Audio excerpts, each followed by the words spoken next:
আশুলিয়ায় ৬ মরদেহ পোড়ানো মামলায় সাবেক এমপি সাইফুল সহ ১৬ জনের বিচার শুরুর আদেশ দিয়েছে ট্রাইব্যুনাল-২।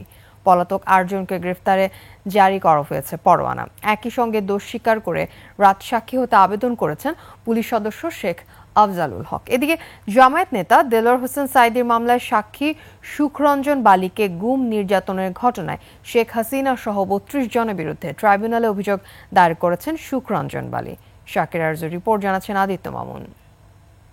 বিশ্বের সর্বাধুনিক প্রযুক্তিতে প্রস্তুতকৃত Arik silver wash detergent powder ৫০০ গ্রাম মাত্র ৭০ টাকা। রিমার্ক।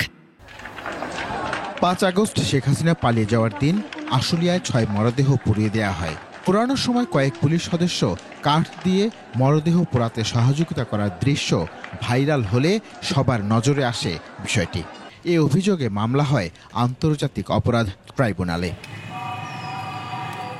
বৃহস্পতিবার আন্দোলনকারীর লাশ পোড়ানো ঘটনায় মানবতাবিরোধী অপরাধের মামলায় সাবেক সংসদ সদস্য মোহাম্মদ সাইফুল ইসলাম সহ ১৬ জনের বিরুদ্ধে অভিযোগ গঠন করে বিচার শুরুর আদেশ দেয় আন্তর্জাতিক অপরাধ ট্রাইব্যুনাল-২।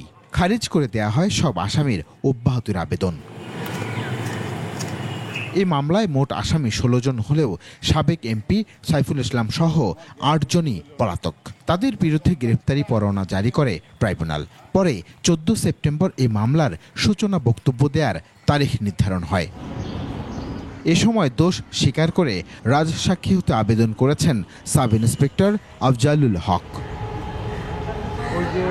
এদিন জামায়াত নেতা দেলোয়ার হোসেন সাঈদীর মামলার সাক্ষীকে অপহরণ, গুম ও নির্যাতনের অভিযোগ এনে ট্রাইব্যুনালে অভিযোগ দিয়েছেন দীর্ঘদিন ভারতের কারাগারে থাকা সুখরঞ্জন বালি। ওখানে আমি বলতে পারি এখান দিয়ে নিয়ে গেছে, নেওয়ার পরে এখন এখানে প্রশাসনরা নেওয়ার পরে আমার নাকুল কাটকাইয়া কোথায় নিয়ে গেছে মিউজিয়ামে জায়গার কথা আমি বলতে পারবো।